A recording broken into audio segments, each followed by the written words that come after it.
Oi, gente, tudo bem? Em primeiro lugar, eu quero pedir desculpa tanto pela iluminação quanto pelo áudio. Tá de noite aqui, vai ter barulho das crianças porque eles estão todos em casa e o meu marido tá trabalhando, então não tem ninguém lá pra apartar uma briga. Eles estão bem pertinho, eles estão na sala, eu tô aqui no quarto, são cômodos bem próximos. Então, vai ter barulho deles no fundo, a iluminação tá bem ruim aqui também, mas era o tempo que eu tinha, o espaço que eu tinha para gravar. Uma coisa que eu acho importante, um assunto que eu acho importante vir aqui falar. Eu queria falar sobre o trabalho da mãe, a tarefa da mãe, o desempenho, a dedicação das mães que ninguém vê, que não é reconhecido. Ah, como assim? Eu queria falar a respeito da função que a mãe tem que fazer para que outras tarefas sejam realizadas. Aconteceu um assunto, uma situação hoje que me fez lembrar de algo que tinha acontecido comigo já há um tempo atrás. Quando você está num ambiente infanto-juvenil, mas principalmente um ambiente mais infantil, quanto menor a faixa etária, mais comum é que se veja muito mais mães do que pais. Mesmo em ambientes que se espera uma presença maior de pais, como um treino de futebol, uma aula de karatê, você vê muito mais mães do que pais, e a maioria dos pais que estão lá também está a mãe dessa criança. Pouquíssimos são de fato os pais que vão sozinhos com a criança. E mesmo que esse pai tenha levado essa criança, teve todo um trabalho da mãe por trás para que essa criança chegasse lá. Então, eu vou citar o que aconteceu, né, comigo, o comentário que eu recebi, para exemplificar. Eu vou usar aqui a questão da escola. Toda a logística necessária, toda a logística por trás de uma criança chegar numa sala de aula. Então, comumente, o meu marido leva as crianças para a escola e também busca, porque os horários dele batem, ele sai com o carro, leva para a escola, vai trabalhar, ou até quando ele está em casa, ele está de folga, ele já virou hábito, nossa rotina, que ele é quem leva e quem busca na maioria dos dias. E aí um dia ele não estava na cidade e eu fui buscar as crianças. E uma funcionária da escola me fez uma pergunta que eu preciso dizer que assim até me ofendeu. Ela me perguntou assim, ela falou: "Você é doente?" Eu falei: "Hã? Como assim?" "Ah, é que eu quase nunca te vejo aqui, é sempre o seu marido. Achei que você tinha algum problema, que você não podia andar, alguma coisa assim." E aquilo ali, assim, na hora, me ofendeu, porque meu marido só dirige o carro. No geral, os pais que levam os filhos para a escola só dirigem o carro. O meu marido, ele ainda me ajuda ali a amarrar um sapato, a colocar um uniforme, a servir um café da manhã, ajudar uma criança a escovar o dente, só que a maioria dos pais que eu conheço não fazem nem isso. Então, como eu falo pro meu marido, um tênis que ele amarra é um tênis a menos que eu preciso amarrar. Mas ainda assim, a maior responsabilidade dessa arrumação, dessa organização é minha.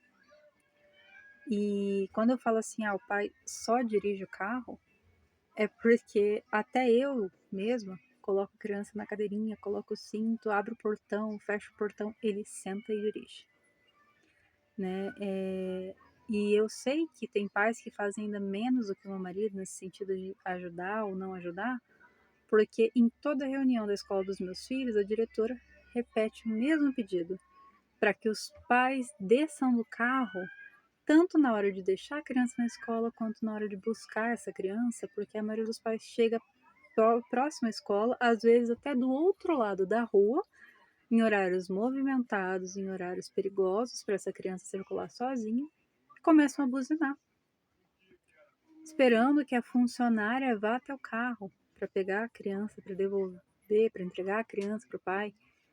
Só que não é uma criança, não é só teu filho, são 200 crianças, às vezes são mais, entendeu? E assim, para quem vai dizer assim, ai, não é só dirigir, ai, você só dirigiu o carro, por que que você não faz? Eu vou explicar o porquê eu usei esse termo, é só dirigir o carro. Eu tenho 4 filhos pequenos, eles, dentro dessas crianças, né, eu tenho crianças neurodivergentes. Então eu tento fazer com que ir para a escola seja o mais fácil e interessante possível, e eu também tento organizar tudo para que seja mais simples, para que seja mais fácil para eles estudarem, para que a aula seja mais produtiva, para que seja mais fácil para a professora. Então, por exemplo, eu todos os dias arrumo a mochila deles. E esse processo de envolver, né, a arrumação da mochila é olhar na agenda, no horário, ver qual aula eles têm, pegar esses cadernos, ver se tem tarefa, se tiver tarefa de casa, pegar essa criança, auxiliar ela no desenvolvimento, na realização dessa tarefa, devolver, né, arrumar ali a mochila, colocar os cadernos, os livros do dia nessa mochila. Aí eu vou para o estojo. Aí eu aponto todos os lápis que estiverem precisando ser apontados. Verifico se a canetinha está funcionando, se afundou a ponta, vejo se está faltando alguma coisa, vejo se o apontador está funcionando, né? Se o apontador está apontando, se a tesoura está cortando, vejo se tem régua na mochila, se está a escova de dente, se está o creme dental, se tem toalhinha limpa, vejo se a cola ainda tem cola, isso todo dia. Eu acordo 1 hora mais cedo que todo mundo na minha casa, porque eu preciso preparar o café da manhã. Eu preciso me preparar para o dia antes de começar a preparar eles. Essa criança que vai para a escola, ela precisa comer, né? O marido que vai trabalhar também precisa do café da manhã. Essa criança precisa colocar um tênis. Para ela colocar esse tênis tem que estar limpo no local correto, precisa ter uma meia limpa. Essa criança vai de uniforme, esse uniforme precisa ter sido lavado. Mesmo que você tenha colocado simplesmente na máquina, você precisou pegar essa roupa, virar essa roupa, colocar do lado certo, por dentro da máquina, arrumar ali, colocar o que for necessário para lavagem. Quando fica pronto, você precisa pegar essa roupa, pendurar no varal. Depois você precisa recolher essa roupa do varal, guardar essa roupa. E por mais que quem lave a máquina, ela não faz isso sozinha, ela precisa de você. E todo esse processo exige tempo. Você pode falar que é mais simples para algumas pessoas, é mais simples hoje porque tem máquina automática, é. Só que ainda assim exige tempo, ainda assim exige algum tipo de esforço, de trabalho de quem está fazendo isso. Então, assim, eu vejo que falta noção, apoio até de outras mães, assim. Eu acho que é um assunto talvez até para um outro vídeo, para esse aqui não ficar muito longo. Mas, no geral, as mães não se apoiam. Parece que quem acha que a vida da outra é muito perfeita sente inveja. Quem tem uma vida muito complicada quer que todo mundo tenha uma experiência ruim. Eu, em um dos meus pós-parto ali, o pós-parto imediato, a pessoa que me acompanhou, eu não vou falar em qual, porque daí vai ficar fácil descobrir quem foi essa pessoa, de quem é que eu tô falando. Mas assim, a pessoa que me acompanhou fez de tudo, ela se esforçou muito para minha experiência da maternidade ser ruim. E a única coisa que eu consegui pensar foi, nossa, a experiência da maternidade dessa pessoa deve ter sido muito ruim. Porque ela fez um esforço muito grande para que a minha também fosse, sabe? Dificultou, deixou tudo muito, muito difícil ali. E eu só consegui pensar assim, nossa, essa pessoa deve ter tido uma experiência muito ruim com a maternidade.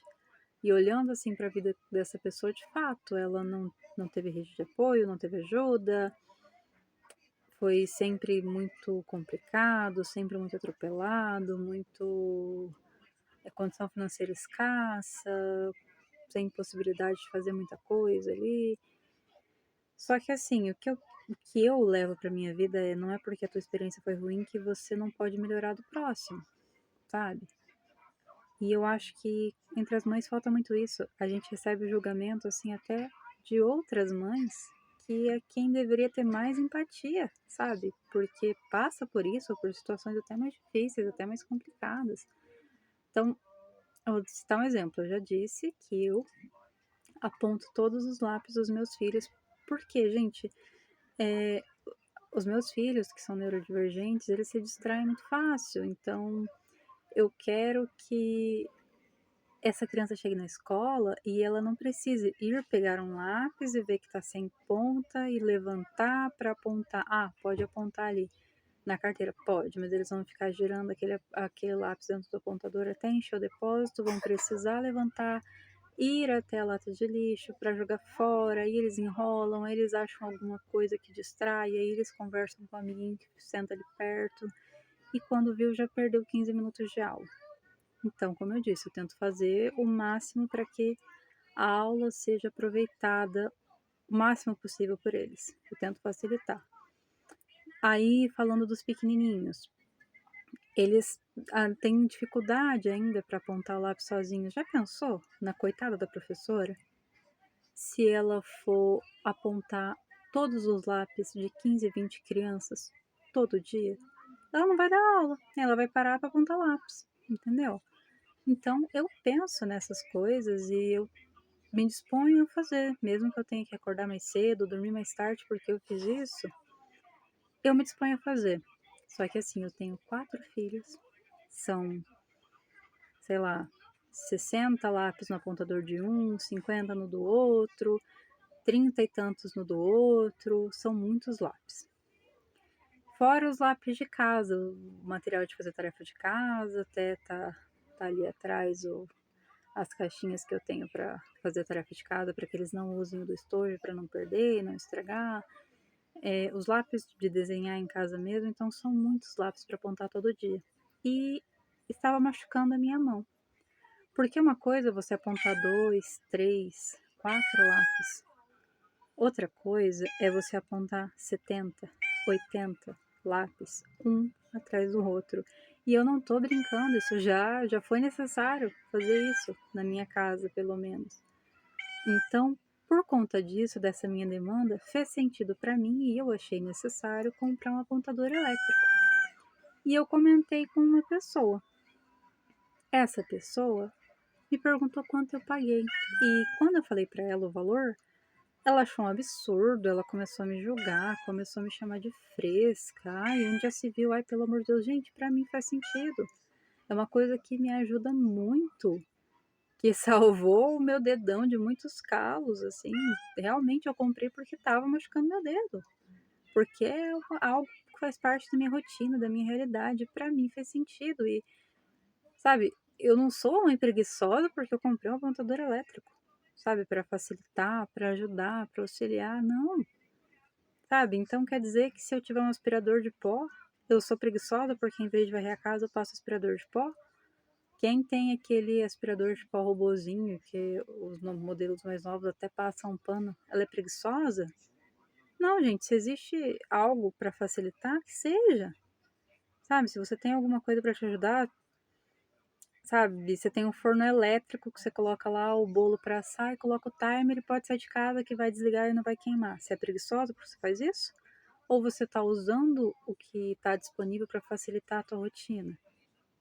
Entende? Então eu acho que falta um pouco mais de empatia, até das próprias mães, porque ninguém dá conta de tudo, todo mundo precisa de ajuda e a mãe ainda é quem tem que gerir a vida dela e a vida dos outros, organizar tudo para que tudo funcione, sabe? Ah, o teu marido se veste sozinho, só que você lavou a roupa dele, você colocou no guarda-roupa. A tua criança come sozinha, mas às vezes você precisa dar banho nela, às vezes você precisa ainda escovar o dente dela por ela, porque ela ainda não faz isso sozinha. Vai sair de casa, você tem que lembrar da garrafa d'água, essa garrafa d'água tem que estar com água gelada, tem que estar limpa. entende? Então, assim, tem que ser reconhecido que tem uma logística para que as coisas aconteçam. Tem que ter uma organização para que as coisas aconteçam. E falta um pouco isso, sabe? Falta um pouco reconhecer isso hoje em dia. Então, era isso que eu queria falar, é mais um desabafo, é mais mostrar um pouco assim da minha revolta sobre isso. Não tô dizendo que todo pai é assim, não. Tem pai que faz muito, tem pai que faz mais pela criança do que a mãe, tem pai que cria o filho sozinho. Tem. Então, talvez aqui nessa minha conversa caiba a pessoa responsável por fazer a casa funcionar, sabe? Às vezes essa pessoa ainda trabalha fora, ela faz a casa funcionar e ainda tem toda a vida dela para gerenciar. Então, essas pessoas elas precisam ser um pouquinho mais valorizadas. E eu me coloco também nesse lugar de talvez não reconhecer todo o trabalho que alguma outra pessoa tenha. Todo mundo é capaz, assim, bem capaz de errar. Na Bíblia diz que nós somos, né, rápidos ali, a gente tem facilidade em ver o cisco no olho do outro, mas não vemos a trave no nosso próprio olho. Então, assim, eu acho que eu queria mais desabafar, falar sobre isso, tentar trazer essa reflexão para a gente pensar um pouquinho no próximo, para a gente não falar, não julgar a vida do outro, sabe? Aquela mãe que nunca aparece na escola, você não sabe como é que é a rotina dela em casa. Gente, eu também vai ser um assunto para outro vídeo, mas aqui eu tenho 4, 2 meninos e 2 meninas. Por um motivo muito específico, as meninas estudam à tarde, os meninos de manhã. Então, gente, eu acordo super cedo. E a aula aqui começa às 7h30. Eu acordo, vamos supor, por volta de 5 da manhã, praticamente todos os dias, para os meus filhos saírem de casa às 7h20. E eu vou tomar café lá pelas 8, assim, porque eles saem de casa às 7h20. Por que você só vai tomar café pelas 8? Porque daí assim que eles saem para a escola, eu vou dar comida pro cachorro, eu vou trocar água, eu vou fazer alguma outra coisa que tem que ser feita ali, guardar alguma coisa do café da manhã, e aí eu sento para comer, porque quando eu sento para comer eu quero sentar em paz, eu quero sentar, comer até terminar e poder levantar dali, comer tranquila, comer sossegada. Então eu prefiro fazer assim. Só que assim, não é reclamar, mas é falar, olha, é uma abdicação. Eu gostaria de sentar com toda a minha família e tomar um café da manhã, só que enquanto um come, eu tô arrumando a mochila do outro, eu tô arrumando a garrafa d'água, eu tô colocando alguma coisa no carro, eu tô assinando algum documento, alguma coisa assim, sabe? São essas renúncias que a gente faz, que ninguém vê e ninguém valoriza, sabe? Eu venho de uma cultura de valorizar a convivência à mesa, e eu tenho abdicado disso porque eu tô ali correndo fazendo outra coisa, mesmo se repete no horário do almoço. Então, os meninos chegam às 11h30 e as meninas vão para a escola 1h. Nesse horário, chega, almoça, eu tenho que organizar ali o uniforme dos meninos, vestir as meninas, arrumar cabelo, arrumar mochila, tudo aquilo. Enquanto eles estão almoçando, eu tô organizando um monte de coisa diferente. Eu vou comer lá para 1h30. Depois que todo mundo já comeu, eu vou ali comer sozinha, porque é o horário que sobrou. Só que essa é a minha rotina, essa é a minha realidade, eu valorizo isso, eu quero aproveitar, eu entendo que é uma fase, eles vão crescer e tá tudo bem. É assim que funciona na minha casa agora. Os nossos momentos de convivência em família são nos jantares. À noite, a gente senta todo mundo na sala, a gente janta enquanto a gente assiste um filme, e é assim que a gente tem encontrado uma maneira ainda de ter esse nosso momento. Mas assim, falar, que besteira, toda mãe come depois. Sim, gente. Mas será que é justo? Ou por que motivo? Vamos pelo menos ser grato que a tua mãe come depois porque ela estava arrumando o mundo para você poder sair para tua escola, para tua faculdade, para o teu trabalho, que seja a tua esposa, que seja qualquer pessoa que faça isso por você. Às vezes é a avó, às vezes é a tia, às vezes é o pai. Então vamos lembrar agora, vai lá, dá um abraço nessa pessoa que faz isso por você, que faz a tua vida funcionar, que organiza a tua vida, a tua rotina por você. Mesmo que você não perceba, vai ter alguém que faz isso por você, que torna a sua vida possível, que torna a sua vida mais fácil. Existem pessoas assim na minha vida também, sabe? Existem. Mesmo que eu gerencie, no geral, a minha família, sabe? O meu marido também faz coisas por mim. O meu marido vai no mercado pra mim, o meu marido passa na padaria pra mim. O meu marido, às vezes, traz o café na cama quando eu tô aqui no quarto trabalhando, fazendo alguma coisa. O meu marido me ajuda nesse sentido. Também é alguém fazendo algo por mim, algo que depois eu não vou ter que fazer, entendeu? Então, assim, essas tarefas tão, não sei, não é talvez menosprezadas, mas que não são vistas mesmo, sabe?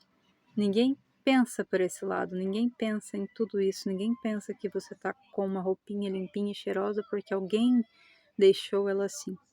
Se você vive sozinho, se você mora sozinho e você que fez isso por você, tudo bem, né?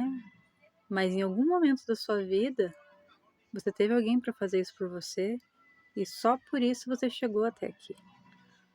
E se você nunca teve ninguém assim, um dia você vai achar. Seja um amigo, seja aquela pessoa que fala, olha, lembrei de você, vi tal coisa, lembrei de você. Então, manda uma mensagem, liga para essa pessoa, vai lá e dá um abraço se ela tá perto, se você pode. Vamos reconhecer um pouquinho mais quem torna a nossa vida mais fácil, quem torna a nossa rotina possível. Um abraço, gente. Fiquem com Deus.